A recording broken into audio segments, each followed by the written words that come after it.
Today we are gathered here for a lecture under SRIMAD BHAGAVATA Day.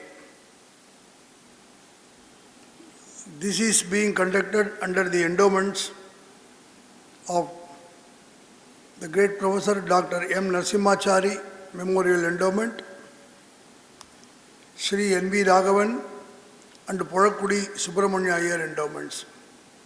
The latter two pertain to the Sanskrit Academy, and Professor Narasimhachari Memorial Endowment belongs to the Kuppuswami Sastri Research Institute. And I think most of us know Professor Narasimhachari, but still it is very apt that his beloved and worthiest student Professor Radhakrishnan is here, and we have requested him to say a few words on his professor. Though we have seen him, we have heard him so many times, but he knows Professor Narasimhachari better than any one of us here. And under this endowment, we have been conducting lectures on different aspects of SRIMAD BHAGAVATAM. And this year, we are going to have a lecture on the topic ඈЩRAMA DHARMAS in SRIMAD BHAGAVATA, which will be delivered by Dr. P.C. Muralidharan, an assistant professor of Kuppuswami Sastri Research Institute. Dr. Muralidharan studied Sanskrit in Sri Ahobilam Oriental Higher Secondary School, so he has a good basic knowledge of Sanskrit, well trained in the school itself. Later he joined the Madras Sanskrit College and he did his Sahitya Shiromani here, and then went to University of Madras, where he obtained his MPhil under Professor Padmanabhan. And then he came to the Kuppuswami Sastri Research Institute for his PhD on Navalpakam Kumarathatacharya's work, Parijata Harana Nataka. He is well versed in Sanskrit, especially in Sahitya and Alankara. And he has been presenting many research papers in seminars, in conferences in many parts of India.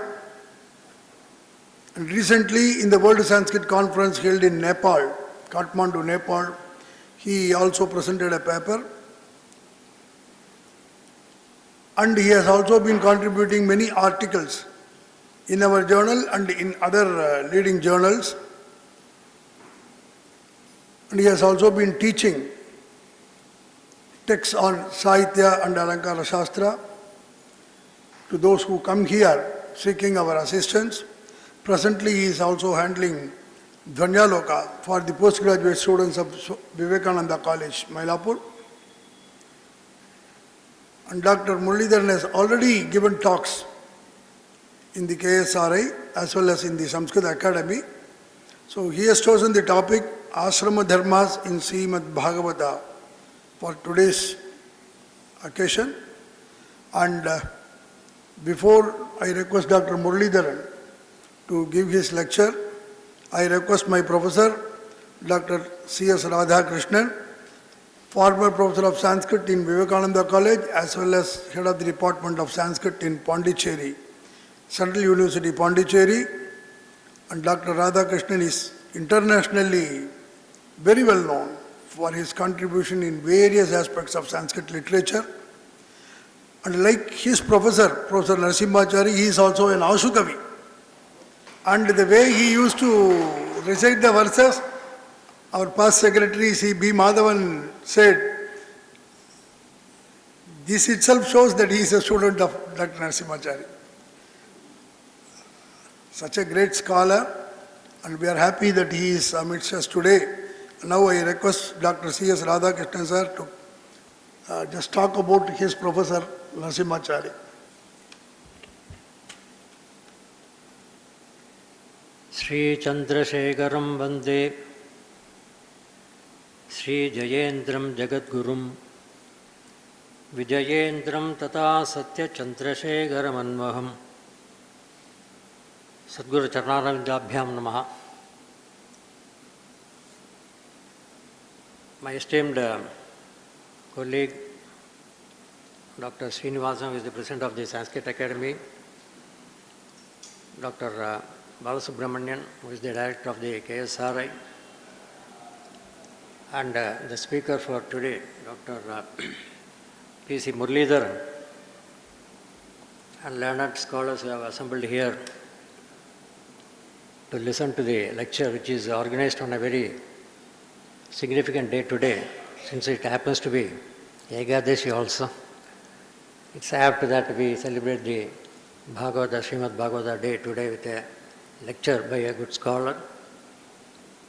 At the outset, we should register our sincere gratitude to the donors, Sri N.V. Raghavan, Sri POZHAKUDI, KSRI, with which this endowment has been established, and we are able to conduct such lectures which will be very beneficial and useful for the Sanskrit scholars and for the next generations. And in this context, I have been asked to say a few words about my late lamented Guru, Dr. Narasimhachari. More than anything that I have, whatever I am today, I take pride in saying that I am a student of Dr. Narasimhachari. And for the benefit of those who may not have met him or known him in close quarters, I wish to share a few information about him. He was born in the Arthamuru village in East Godavari of the Mudumbai family. That's why he is called as M. Narasimhachari, Mudumbai Narasimhachari. After doing his M.A. Telugu, he came to Chennai and did his M.A. Sanskrit, and he did his PhD under Dr. V. Raghavan on the topic of contribution of Sri Yamunacharya to Visakhadvaita. And he was a lecturer in Vivekananda College. And we are very fortunate, myself and Dr. Srinivasan are very fortunate to study under him as students. And in 1976, he joined the Sanskrit department of Madras University as a reader in Sanskrit. And I had the good fortune of registering under him for PhD as his first full-time student. And soon after, he was giving lectures in the University of Malaysia when the new endowment department in the Madras University was established, and he was asked to head that department of Vaishnavism in Madras University, which is even now one of the most flourishing departments under the endowment scheme.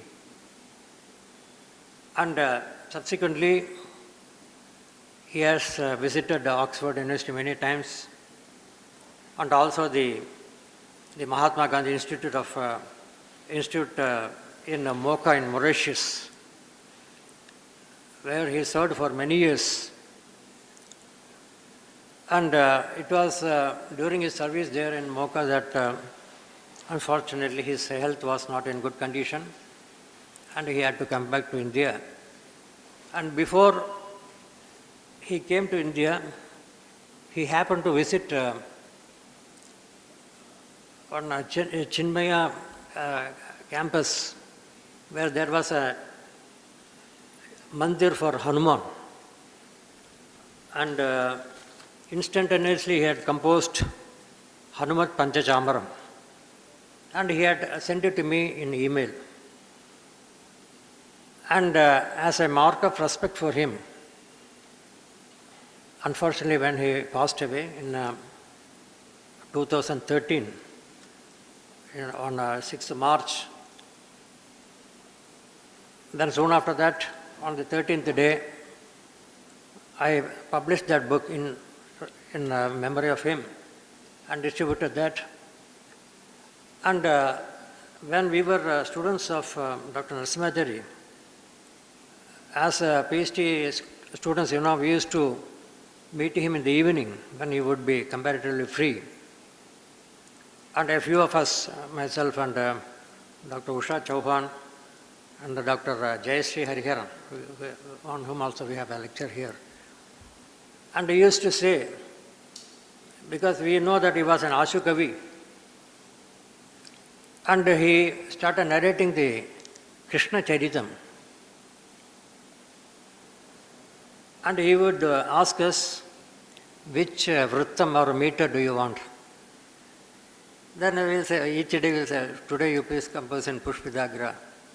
Then I will just light one incense agarbatti, pray to his Ishtadevata Hayagriva, then profuse, simply it will come. Then I used to be the scribe to catch up with his speed. So I used to scribble, and subsequently after his passing away, I thought that it should be published. And we went to his house and searched for that book, that notebook. Fortunately, that was there. And it was not even given a title. And I published that under the title of Sri Krishna Charitam. And in this context, I must say that he has written one very big Mahakavya called the Bharata Darshanam, running to more than 3,000 verses. But the script, as of now, is not available with me. It is somewhere in London, where with one of his acquaintances there. I have made a request to Dr. Godabayesh Mishra to procure that script so that subsequently we can publish that. Because it is not just a Kavita, but it is on par with any best poet in Sanskrit literature. So I hope that in near future we would be able to publish that book also. And as a mark of respect, I will take only a few minutes, because we will have to show respect to him in his own way of presenting things. So a few verses I have composed, maybe 8 verses, which I would like to call as a Guru Ashtavati on him, and I will conclude. Shri Vaishnavagama Mahodadi Somarupam Lakshmi Hayasya Paripurna Kataksha Patram Shri Vaishnavagama Mahodadi Somarupam Lakshmi Hayasya Paripurna Kataksha Patram Shriman Nrisimha Guruma Pradima Prabhavam Sarva Priyam Guruvaram Pranamami Murdram Shishtanukulaha Yaha Ashtavadhani. He was also an Ashtavadhani. Shishtanukulaha Yaha Ashtavadhani Spashta Avabodascha Sattva Abhimani Karunya Saulabhya Gunehi Vishishtaha Virajade Sadguruhu Advidiyaha Namra Nrisimhaha Narasarva Bhaumaha. In the word Narasimha or Nrisimha, there are 2 terms, Nara and Simha. In what way he is a Nara and what way he is a Simha. Namna Nrisimhaha Narasarva Bhaumaha Prahladanam Kasya Karodina Asau Sarvasyapi Prahladanam Asau Karodi Ajnana Sandeha Hiranya Hanta Ajnana Sandeha Hiranya Hanta Simhatvam Evam Pragadi Karodi. What is a Simhatva?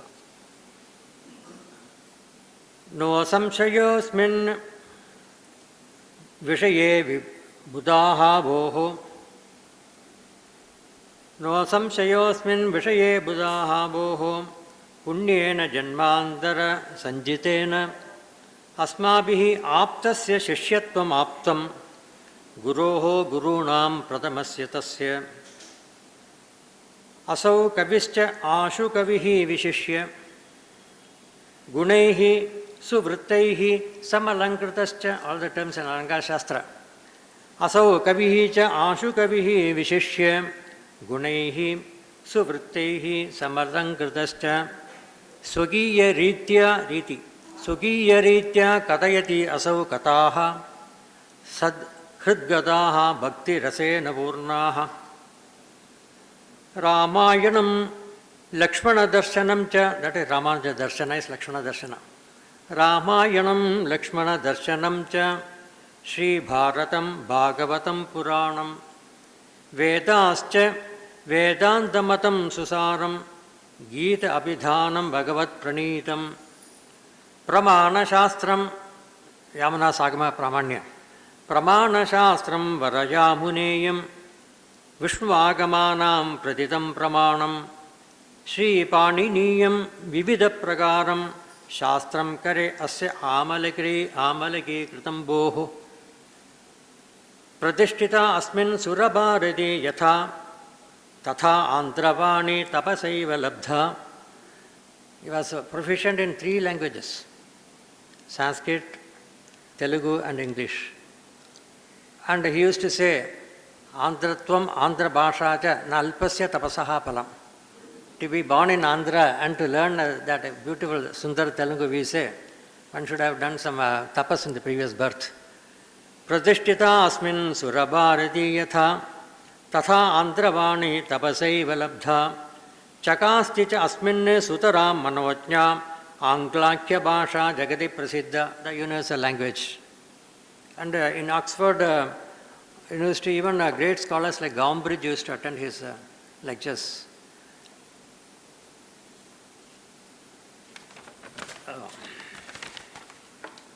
अस्मद्गुरोः संस्मरणात्मिका अद्य अस्मद्गुरोः संस्मरणात्मिकाद्य विद्वत्सभायां विनयेन सार्धं शिष्येण गुरु अष्टपदी मदीया समर्प्यते भक्तिपुरं सर्वं मया. Thank you very much. Thank you, Professor Radhakrishnan sir. Now I request Dr. Muralidharan to come over here and deliver his talk.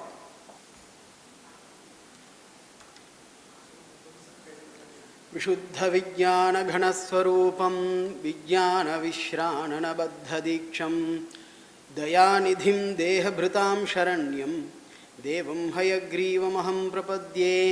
Shri Lakshmi Hayavadana परब्रह्मणे नमः. At the outset, I would like to offer my humble pranams to all the scholars gathered over here.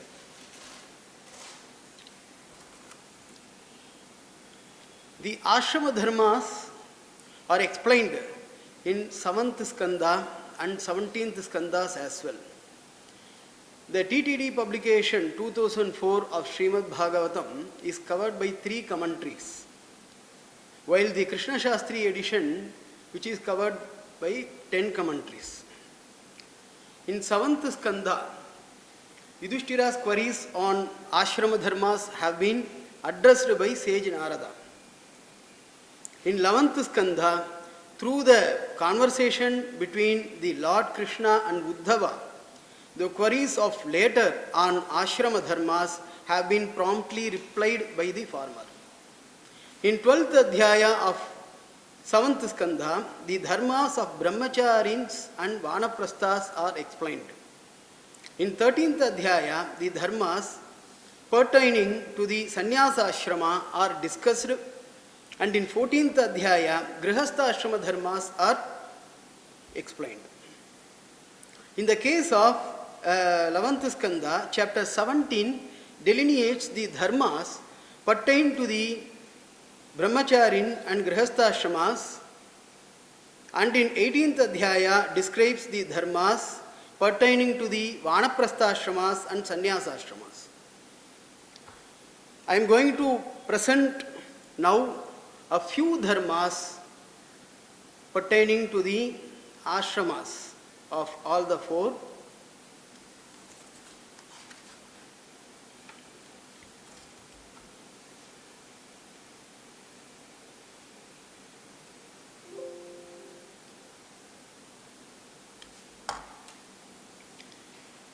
There are many interpretations understood for the term dharma, such as dharati lokan, dhriyate punyatmabihi, and the root dridharane, which holds many meanings, such as to hold, to sustain, to bear, and to support.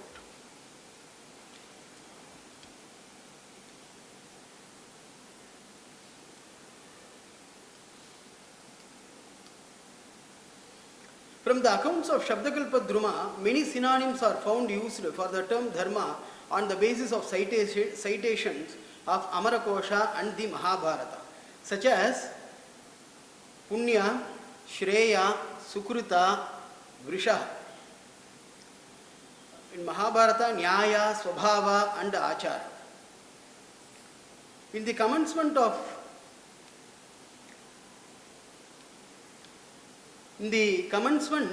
of first skanda itself, the term dharma is explained in the SRIMAD BHAGAVATA, which is interestingly different. Here the dharma defined on the basis of bhakti, which a devout bhakta holds with Bhagavan. According to the commentators of the SRIMAD BHAGAVATA, this bhakti sprouted in a bhakta should be palasandhana rahita, that is, without the expectation of any benefits, and apratihata, that is, devoid of any interruptions or obstacles. Thereby, the mind of a bhakta gets pleased. Savai pumsam paro dharmaha yato bhakti radhokshaje ahaituki apratihata yaya atma samprasidati.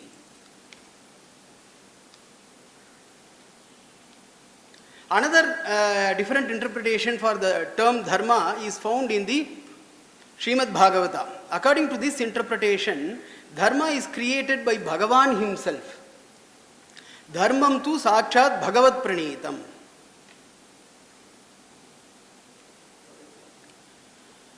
Now, the ashrama. The term ashrama is the combination of the two words, namely with the prefix ang and shrama. Ashramyanti asmin iti ashrama. From this term ashrama, the meaning hermitage is also emerged.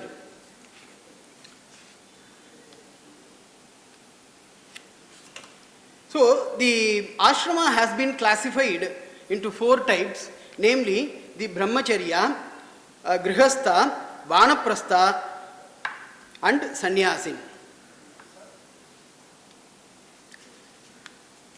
Vedas are considered as the fountainhead for all the dharmas, as asserted in the statement Vedo kilo dharma moolam. The following mantra pertaining to the Vivaha karma from the Rigveda clearly reveals the bonding between the bridegroom and the bride to be cemented through the Grihastha-ashrama. To this, Sayanacharya, the commentator, says that the bridegroom holding the hand of a bride and saying that you be with me until you become old for the sake of prosperity, because the devas such as Bhaga, Aryama, Savita and Pusha, who have gifted you for me entering into the Grihastha ashrama. He Vadhu, Tavahastam aham grinnami, kimartam saubhagyaya, maya patya tvam yatha prapta vardhakya bhavasi, Bhagaha, Aryama, Savita, Pusha, ete devaha tvam mahyam dattavantaha, kimartam garhapatyaya, yataham grihapatihi syam. While stating the significance of Brahmacharya ashrama, Chandogya Upanishad says that the Atmajnana was imparted by Prajapati to Indra when the latter was staying under the former for about 100 years while maintaining celibacy. Tan ekashatagum sampeduhu etat tat yadahuhu ekashatagum havai varshani maghavan prajapatau brahmacharyam uvasa tasmai ho vasa. Therefore, from the perusal of above Vedic and Upanishadic passages, it is understood that the knowledge of ashramas can be seen replete in our ancient Vedic wisdom. Srimad Bhagavata is considered as the one among the 18 major Puranas. In this Purana, apart from the Leelas of Bhagavan Vishnu, many matters pertaining to the philosophical and metaphysical aspects have been discussed. The passages taken from this Purana have been interpreted extensively by the three Acharyas, Adi Shankara Bhagavatpada, Ramanujacharya and Madhvacharya, especially while writing commentaries to the Brahma Sutra Bhashya to furthering the doctrines of their respective schools of Vedanta.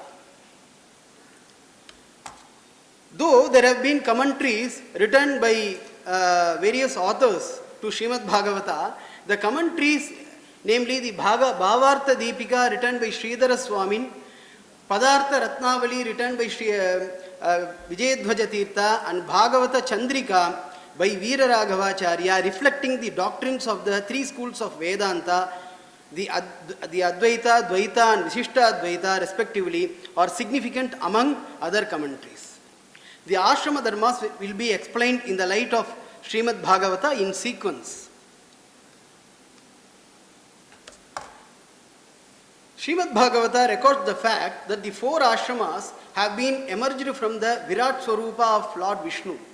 The Brahmacharya ashrama has been originated from the Lord's Hridaya, Grihastha ashrama from the Lord's thigh, Vanaprastha ashrama has been emerged from the Lord's chest, and the Sannyasa ashrama has been originated from the Lord's head. Grihashramo Jaghanato Brahmacharyam Hrido Mama Vakshasthanat Vane Vasaha Nyasaha Shirshani Samsthitaha.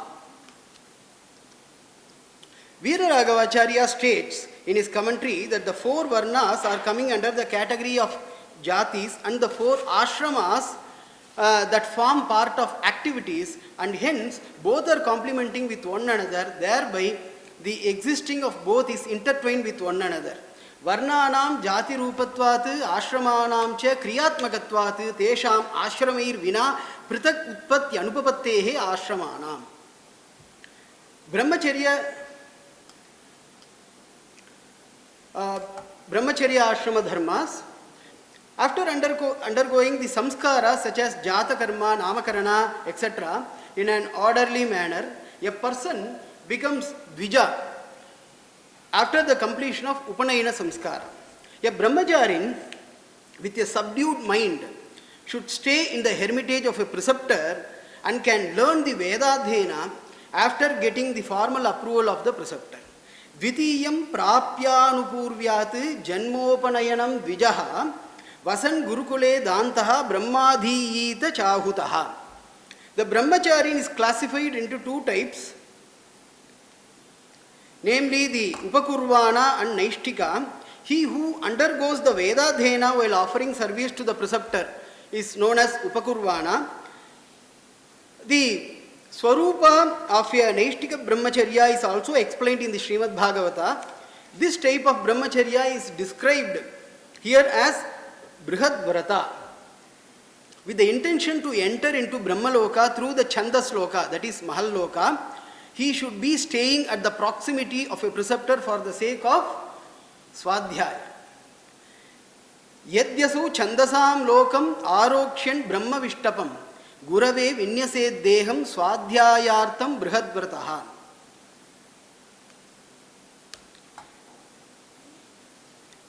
Bhiksha is considered as one among the dharma of Brahmacharya ashrama.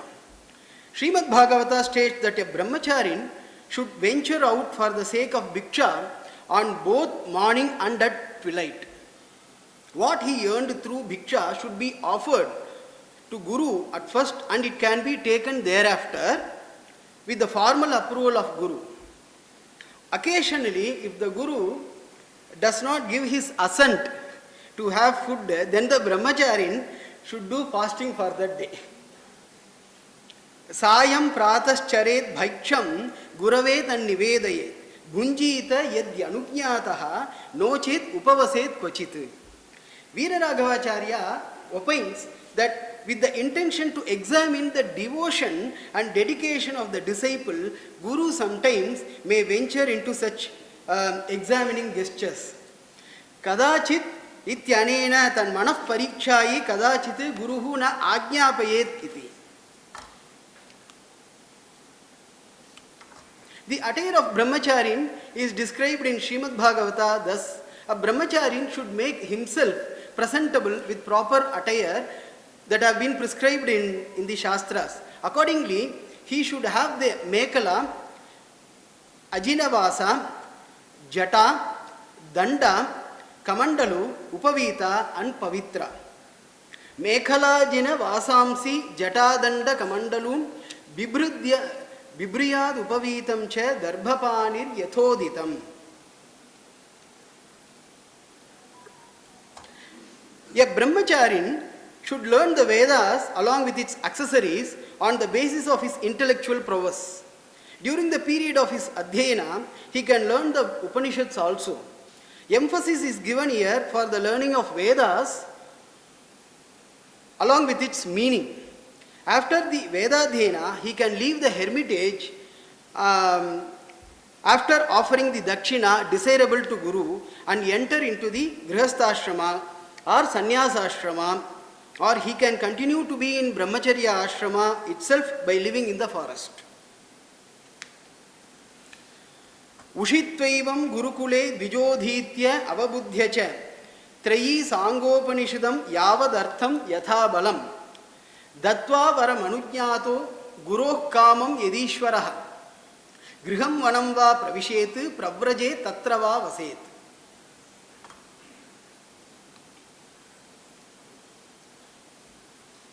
Sandhya Vandana, one of the Vedika rite, should be performed by a brahmacharin both in the morning and at twilight with the purified mind. While performing this karma, the brahmacharin is ordained to maintain silence. He should also worship the Agni, sun, Acharya, cow, Brahmana, elderly people and the Devatas. It does not mean the Madhyanika Sandhya not to be performed. Madhyanika Sandhya also should be performed 3 times. But in Madhyanika Sandhya, the silence, there is no necessity for the brahmachari to remain silent. It is mentioned by the commentators. Sridhara Swami mentions in his commentary. Agnyarkacharya go vipra guru vriddha suran chuchihi samahita upasita sandhecha yatavag japan. A brahmacharin should consider the preceptor equally as one's own self, and he should never show him a minutest amount of disregard. Nor should he weigh his intelligence with that of the spiritual master and consider him as an ordinary mortal. He should perceive him as the form of all divinities. Acharyam mam vijaniyat navamanyeta karhichit na martya buddhya asuyeta sarvadeva mayo guruhu. The brahmacharin described to offer service to the preceptor should consider himself like a servant in front of him. He must stand near to him with folded palms while he is moving, sleeping and sitting. Sushrushamana acharyam sadopasita nichavat yana shayyasanasthanaihi nati dure kritanjalihi.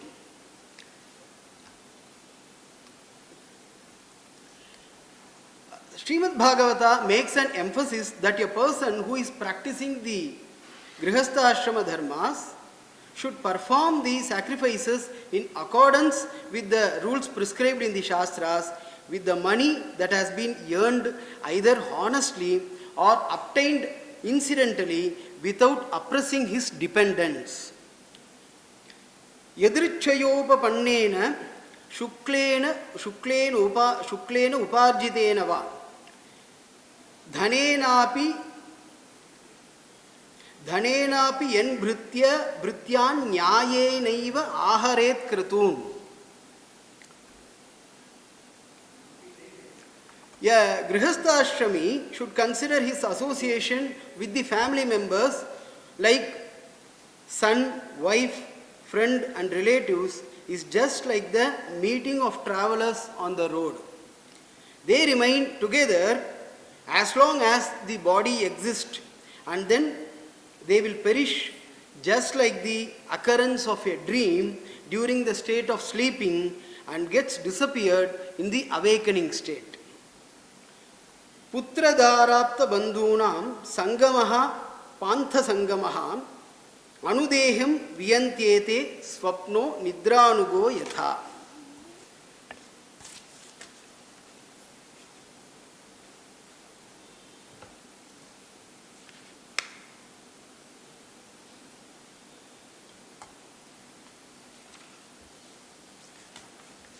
Now,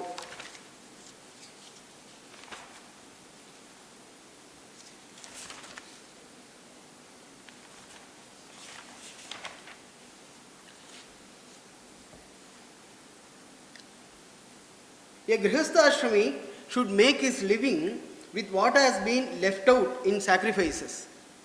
He should renounce his ownership over other worldly objects, and such a person would reach the abode of pious men. Siddhair yajnavasishtartaihi kalpayed vrittimatmanaha shesham svatvam tyajan prajnaha padavim mahatam yat. To this,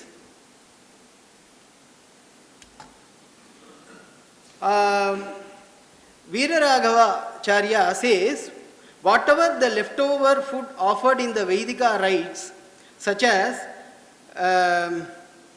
the Panchamahayajna, etc., alone should be taken for the sake of his survival by a grihastha. Though he got incidentally those things which are not used in the sacrifices, in contrast to his nature, he cannot lay claim over those possessions. Such a person will get the emancipation which is attainable by pious men.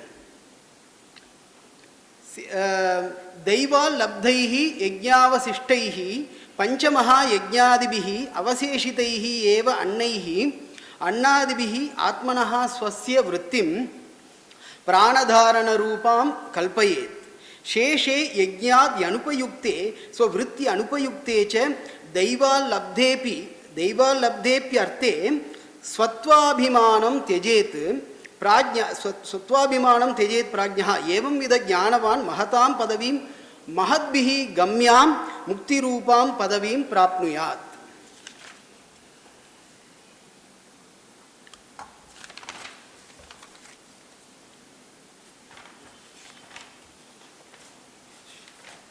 So incidentally, I just wanted to quote the commentary portion also, because I was so much inspired by the commentary.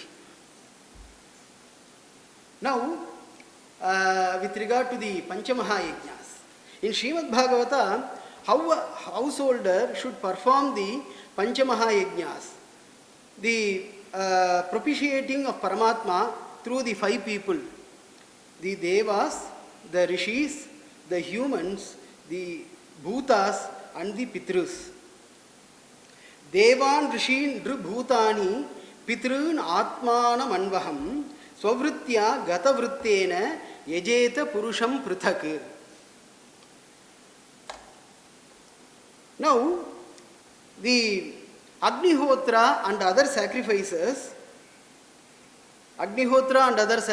because what are those things? What are those things have been described here? The Agnihotra and other fire sacrifices, study, recitation and teaching of the Vedas, other sacred texts also, and honoring teachers, showing hospitality to the guest, offering food to the living beings such as animals, birds, etc., and offering tarpana to the ancestors. So these are the 5 things have been covered under these Panchamahayajnas. Vedadhyaya Swadha Swaha Balyannadyair Yathodayam Devarshi Pitru Bhutani Madrupan Yanvaham Yajet.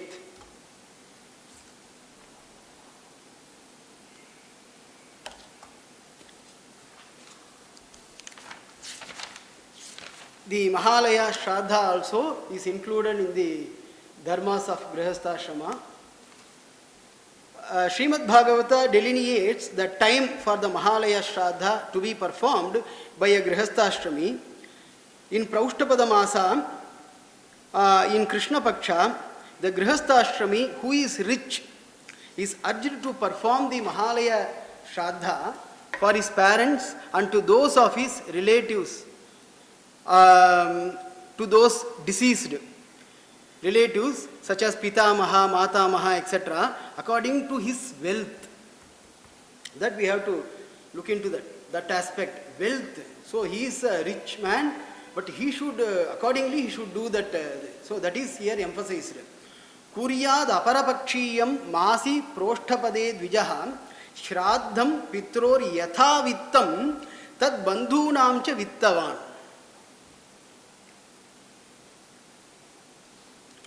Dana. Dana also is covered because dana is very integral part in almost in all the Vedic karmas. So the significance of dana is explained in the Srimad Bhagavata. The Srimad Bhagavata makes an emphasis to do dana by a householder during the performance of Vedic karmas. The charity, what is being done during the occasion of Vedic karmas such as the Pumsavana karma for the wife, Jata karma for newborns, Yajna, Diksha, etc. for one's own sake, that is for Grihastha-ashrami. The Apara karma done to those deceased and Shraddha karmas would help the Karta attain the spiritual progress. Samskara kalo jayaya apatyasya tatha preta samstha mritahascha karmanyabhyudaye nripa. So this shloka we have to add the previous shloka also because the dana word is not occurred in this shloka. So one may wonder why dana the word is not occurred here because the previous shloka it says about the dana yeshu snanam japo homo vratam deva dvijarchanam pitrudeva nribhutebhyo yaddattam tad dhyanashwaram, which is imperishable. The dana which is being offered during the occasion of these Vedika rites, that is imperishable.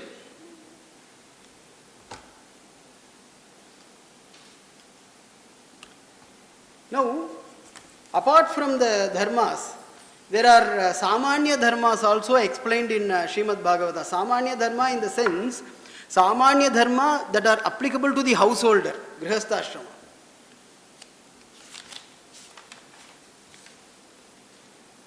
Some dharmas can be seen in a fragmented manner in the Srimad Bhagavata pertaining to the Grihastha ashrama, such as children showing regards towards the parents, wife displaying respect towards the husband, role of daughters in the family of an householder, etc. have also been discussed in the Srimad Bhagavata, which I would like to tell. So in this, in the 23rd adhyaya of 3rd skanda, in the opening verses itself, the conversation between between Devahuti and Kardama is described. She is portrayed here as an ideal wife. She was engaged in the devoted service of her husband, Kardama, disregarding her personal discomforts, and because of which she became thin and thin. As a result of his service, she was blessed.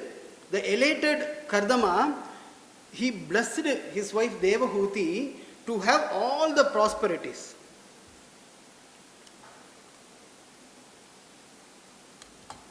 In another context in the Srimad Bhagavata, the dharma pertaining to the ideal son is discussed. Krishna met his parents Vasudeva and Devaki after the killing of Kamsa. He expressed regrets for not being able to be with them for a long time. He said further, from whom the human body, which is an instrument to attain the Chaturvida Purusharthas, has come, and the same has been nurtured by the parents. This debt which a son owes to his parents cannot be repaid even after 100 years. The characteristics of an ideal son is depicted thus: sarvartha sambhavo deho janitaha poshito yataha natayor yati nirvesham pitroho martya shatayusha. In another context, the characteristics of an ideal son are delineated in another instance of SRIMAD BHAGAVATA. Puru, one of the sons of Yayati, readily agrees to partake his youthful age with his father Yayati. He lists out the characteristics of a good son. Upon knowing the intention of your father and acts accordingly,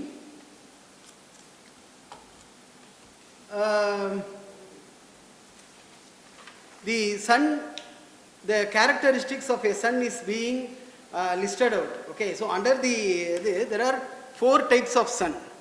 One is characterized as Uttama. Uttama son is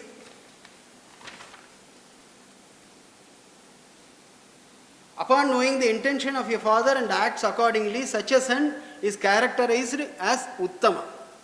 And Madhyama son is the one who obeys after father gives the command to do something. Adhama falls in the category if the son attends to father's command with ashraddha. Very casual, அந்த மாதிரி பண்ணோம்னா அது வந்து adhama. Then the 4th category comes if the command is totally dishonored or left abandoned, the command of the father. This act of your son is treated equally with that of the vices of his father. Uttamas chintitam kuryat proktakaritu madhyamaha adhamo shraddhaya kuryat akarta uchcharitam pituhu.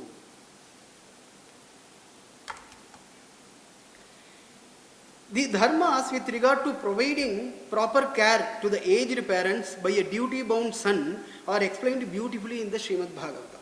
It is stated that if a son who, though equipped with all his wealth, fails to provide adequate care to his parents during their old age, would be made to eat his own flesh by Yamabhatas posthumously.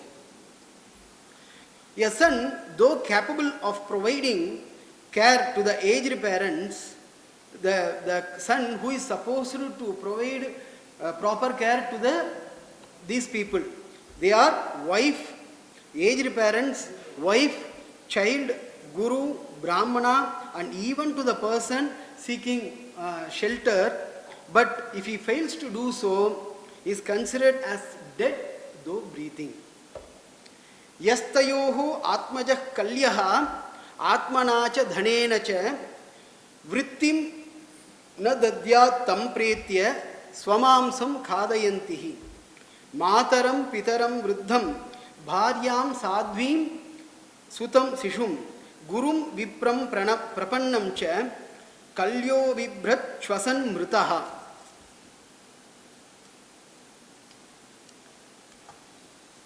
Now,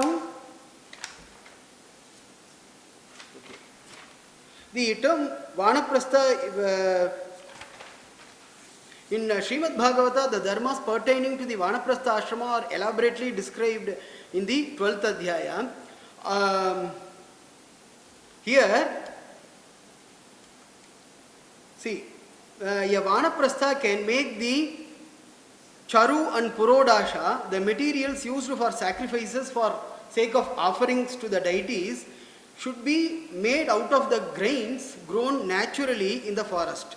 He should use the new stock of grains and abandon the old stock of grains.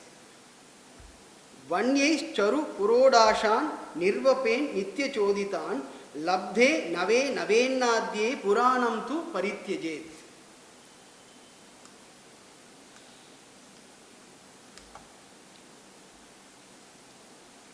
The need of practicing the dharmas of Vanaprastha ashrama is made compulsory in the SRIMAD BHAGAVATA. However, the duration of a stay in the forest is made optional as far as the SRIMAD BHAGAVATA is concerned, as long as the spirit of a Vanaprastha is not troubled or disturbed due to the austerities, he can stay either 12 years, 8 years, 4 years, or 2 years, or even 1 year also. Charedvane dvadashabdan ashtau va chaturo munihi dvavekam va yatha buddhihi na vipadyeta krichrataha.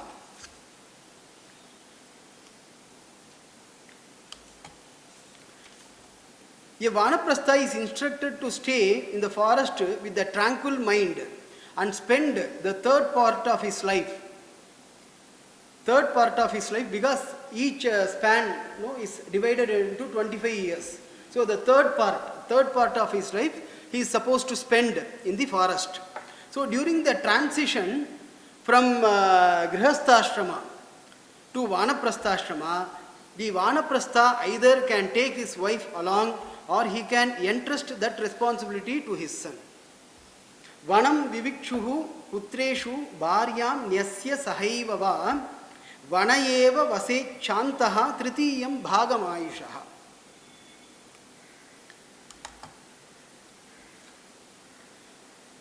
A Vanaprastha is allowed to make the Parnashala type of dwelling place in the forest only for the sake of protecting the Agni which he nurtures in the Agnihotra rite.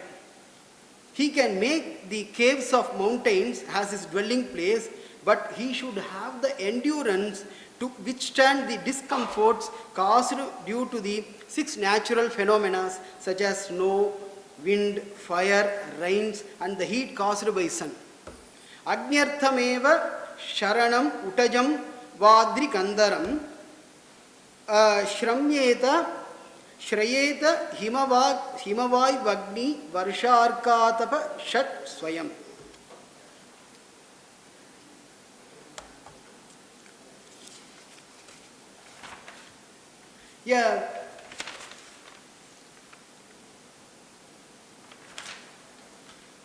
A person in whom the Vairagya is sprouted on the basis of his conviction that all the experiences arisen out of worldly things are miserable equally to Naraka, then he can renounce the 3 fires and embrace the sannyasa ashrama.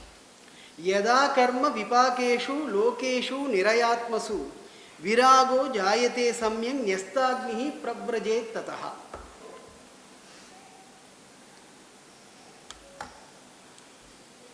So, a sannyasi should wear a loin cloth apart from one simple external cloth. He must renounce all other possessions except the staff and the begging bowl. Under some unavoidable circumstances, he can do, but always he should have the staff and the begging bowl. That is made compulsory. Bibriyat chain munir vasaha Kaupina chadanam param tyaktam na dandapatrabhyam anyat kinchi danapadi.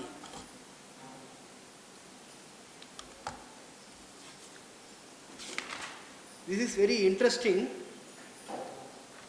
because here a true sannyasi, though equipped with the danda, see, we are thinking that keeping the danda, we are considering him as sannyasi. But what are the other characteristics which a sannyasi is supposed to have? That is described here. A sannyasi, though equipped with the danda held by him physically, if he is devoid of 3 dandas, he cannot be considered as a true sannyasi. The 3 dandas are mauna, being silent, that is the danda for walk. And another one is pranayama, which is meant for mind. And the third one is renouncing the desires that are achievable through the bodily actions. So, maunam vacho dandaha, pranayamas chetasaha, kamya karmatyago dehasya. So, this information is given by the commentators. Maunaniha anilayama danda vagdeha chetasam nahyete yasya santi venubihi na bhavet etihi.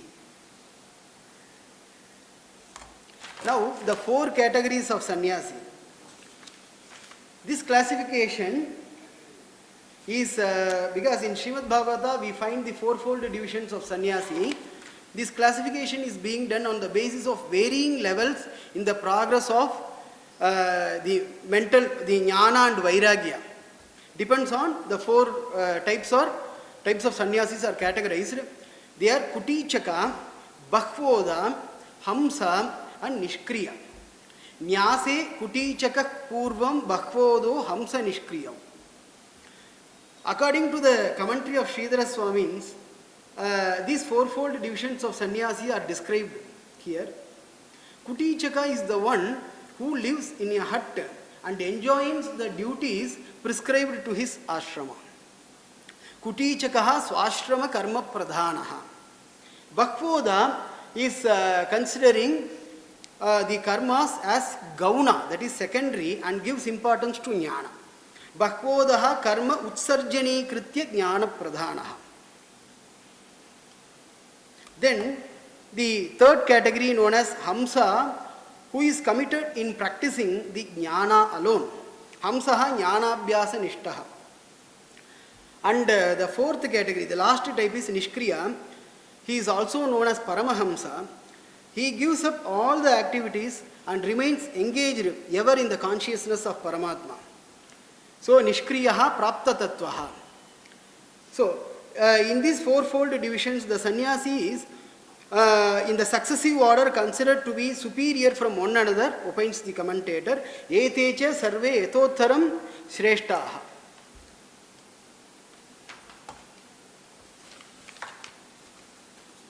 Now come to the Bhiksha Yachana. The act of Bhiksha Yachana is dealt with elaborately in Srimad Bhagavata. A sannyasi should seek alms from the four varnas. He should not seek Bhiksha from those avoidable persons. If Bhiksha is not obtained under some unavoidable circumstances, then he can get that Bhiksha from the 7 houses only, that too without prior information, and he should be satisfied with what he got. Bhiksham chaturshu varneshu vigarhyan varjayam charet saptagaran asankliptan tushye labdena tavata.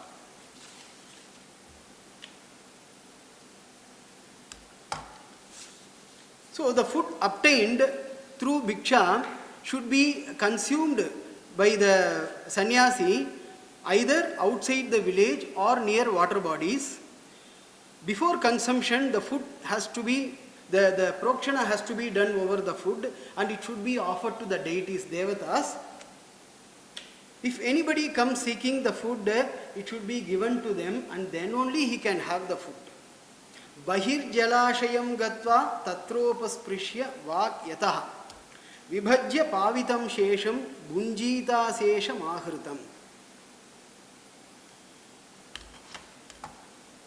A sannyasi can seek alms at places such as cities, villages, and at a place where the caravan of travelers is seen, and even at holy places like river, mountain, and also at the site of hermitage on the earth. Puragrama Brajan Sarthan Bhikshartam Pravisham Charet Punya Desha Sarichaila Vanashrama Vatim Mahim.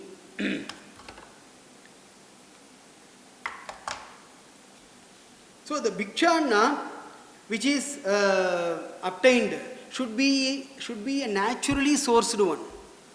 Should be a naturally sourced one, and this anna is considered very superior because if it is offered by a vanaprastha. அதில் சொல்லும்போது ஷிலாந்தசா அப்படின்னு சொல்கிறா, ஒரு ஷிலாந்தசான்ற term இருக்குது. So அந்த ஷிலாந்தசானா அந்த bounded by இது stone. So அதில் வந்து என்ன அப்படின்னாக்க, இப்போ வானப்பிரஸ்தா கொடுக்கக்கூடிய அந்த ஃபுட்டில் என்ன ஒரு மகத்துவம் இருக்குது அப்படின்னு சொன்னால், இவாலாம் வானப்பிரஸ்தா வந்து எப்படின்னு சொன்னால், they are away from the worldly life. Vanaprasthas also சந்நியாசத்துக்கு முன்னாடி இருக்கக்கூடிய ஒரு category, but they are also practising the renunciation everything. So அப்போ அவள் கொடுக்கக்கூடிய ஃபுட்டுலேருந்து நமக்கு என்ன கிடைக்கும், ஒரு சன்னியாசிக்கு என்ன கிடைக்கும் அப்படின்னா வைராக்கியம், அந்த இது வந்து இன்னும் ஜாஸ்தி கிடைக்கும் அப்படின்ட்டு. ஸோ அதை வந்து இங்கே எம்ஃபசிஸ் பண்ணி சொல்கிறது. சாதாரணமாக வேர்ல்ட்லி பீப்புள்கிட்டேருந்து பிக்ஷா வாங்கிறதுக்கும் ஒரு வானப்பிரஸ்த ஆசிரமத்தில் அதை ப்ராக்டிஸ் பண்ணுறவாக்கிட்டேருந்து பிக்ஷா வாங்குறதுக்கும் ரெண்டுத்துக்கும் டிஃபரன்ஸ் இருக்குது அப்படின்னு சொல்லிட்டு அது சொல்கிறது. வானப்பிரஸ்தாசிரம பதேஷு அபீக்ஷணம் பைக்ஷ்யமாச்சரேத் சம்சித்யதி Ashu அசம்மோகः சுத்தசத்வः ஷிலாந்தசா. Because Shuddha Sattva Guna, everything will be developed. So, in a sannyasi. So, those qualities are naturally required for a sannyasi.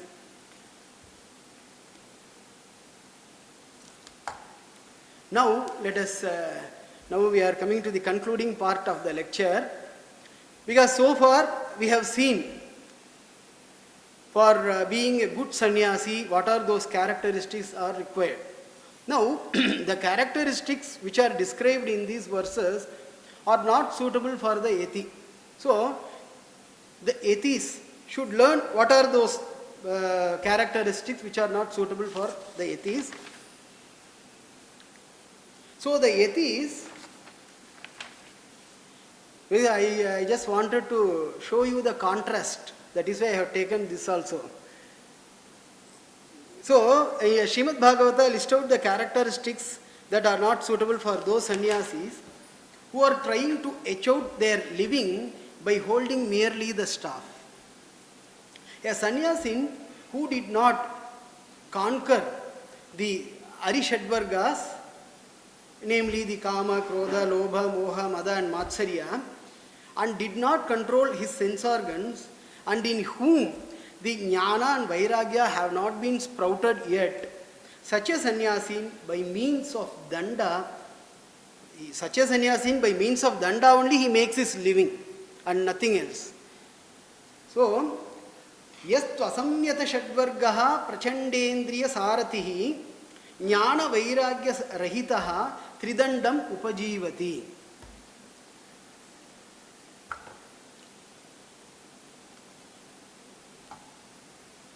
A person who pretends to be a sannyasin, mocking at the deities and himself, for whom Bhagavan says that I am the soul, and for such a sannyasin whose inner impurities are not destroyed, would befall from this life and in the other world also. Suranam atmanam atmastham ninnute mamcha dharmaha avipakva kashayosmat amushmacha hiyate.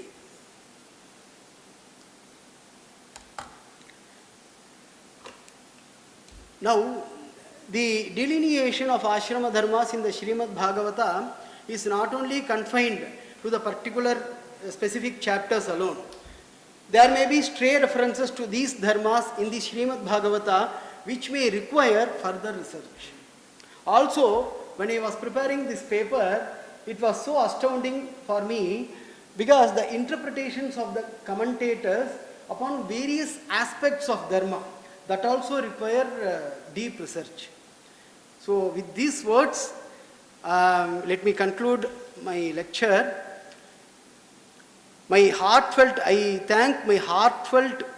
my heartfelt thanks to all the KSRI authorities and academy authorities and even to the endowment makers who have given me this opportunity to share some of my views about the ashrama dharmas in the SRIMAD BHAGAVATA. My sincere thanks to all my mentors, KSB sir, Vasu sir, Srinivasan sir, Radhakrishnan sir, for everybody, VK ma'am, Kameshwari ma'am, and to all my colleagues, because every research is not a one-man show, it is a teamwork. So they give lot of inputs. So the more inputs are coming in, the research will become more proper, will be typical, thorough.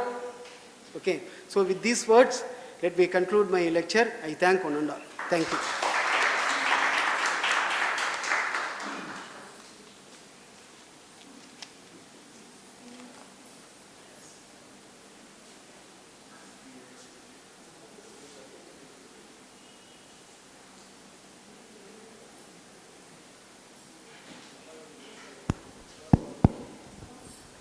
I thank Dr. P.C. Muralidharan for giving an excellent presentation.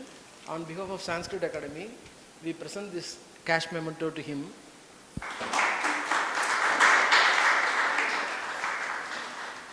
And I would like to just draw your attention. The ashrama dharmas, etc., are not very. The ashrama dharmas, etc., which he has presented, are not very simple collection of points from Puranas. They actually help us to know how they are practiced and how they correlate with other literature also. For example, I just touch two only points. In Bhagavad Gita, Yajñasishtasina Shantaha. The phrase Yajñasishtasinaha is exactly used in Bhagavata also. That is, a grihastha should remain Yajñasishtasinaha. That is, the Nivedana should be Tairdattan apradayebhyo yo bhungte stena eva saha. That is, if you do not offer the food to gods in puja, and then if we do not take it as Nivedana, then we are considered to be thieves. That is, they are property of the god, but when we have to take it, we have to take their anumati. Even in Jainism, that is in the Brahmacharya ashrama, etc., everywhere you find anumati.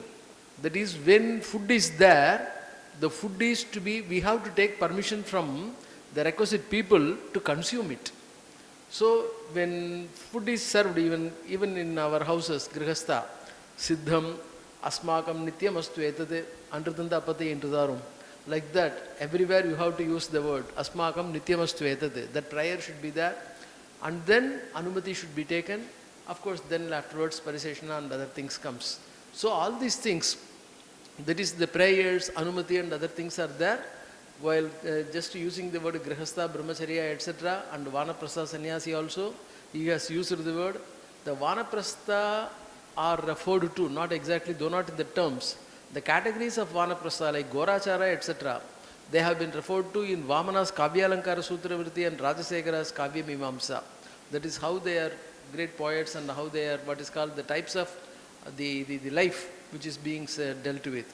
So in this way, you find many such cross references, and the four types of Kutichaka, Bahudaka, Hamsa and Paramahamsa, while describing the four sannyasins and the relationship between Vanaprastha and Sannyasa, that is, a sannyasi should take food from a Vanaprastha, that will be better. Ahara Suddho Sattva Suddho Dhruva Smritihi.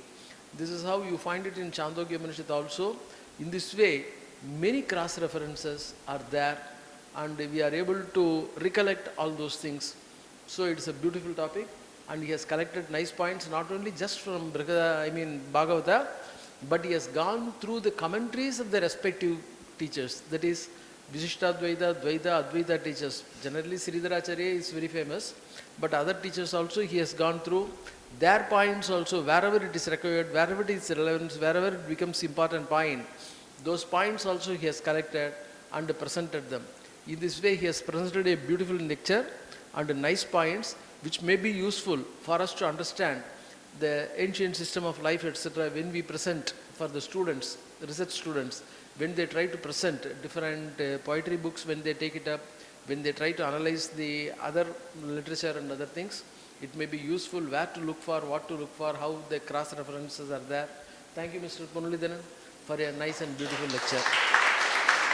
And I thank the endowment makers, as has been referred to by. Initially, when Sanskrit Academy has been started, many people have come forward and they have made their endowments. That's long back, eons back. I cannot say just decades back, they are eons back. There are some people who have made some endowments here. So one such person is N.V. Raghavan, who was a doctor, I think doctor. He was here and then he shifted to T. Nagar and all those things. And POZHAKUDI SUBRAMANIA, these two people have made their endowments. That is, they made Sanskrit possible for Sanskrit Academy to survive and bring various people to what is called refer to. That is, they have to bring out their researches, their conclusions of their studies, and made available for other research scholars and students and all those things. There used to be regularly, the lecturers used to take place, and so we remember, and those endowments are still we are continuing, but in the changing circumstances may be a bit difficult to continue in the same way. So we are what is called, to the best extent possible, we try to hold the lectures, and we now combine it with the KSRI, as I said in the last meeting itself. We combine it with the KSRI and hold the lectures. And I thank the family members of Dr. N.V. Raghavan and யாரு இன்னும் அவர்கிட்ட வரல. நான் சொல்றது N.V. Raghavan. So family members of Dr. N.V. Raghavan and POZHAKUDI K. SUBRAMANIA, who made this lecture possible, and I thank them. And as far as Dr. M. Narasimhachari, he was my teacher also. He was nearly 70 to 76. He was professor of Sanskrit in Ramakrishna Mission, Vivekananda College. And both me and Dr. C.S. Radhakrishnan were his students at the time.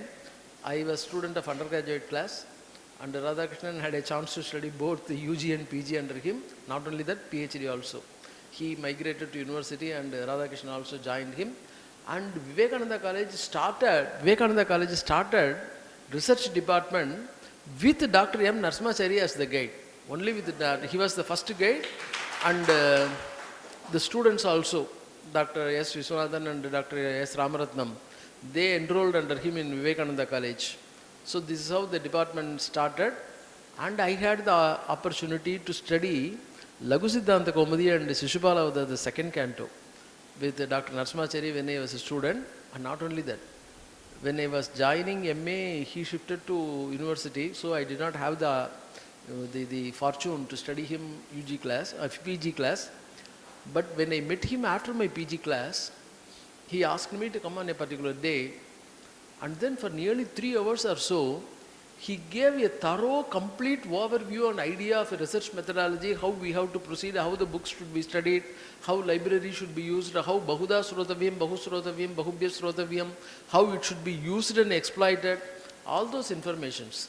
He thoroughly, that is, my research studies, my actual studies and all those things have been shaped by him. One of the Sanskrit Pandits, when I was talking to him, suddenly he said, we are writing verses, he writes Kavita.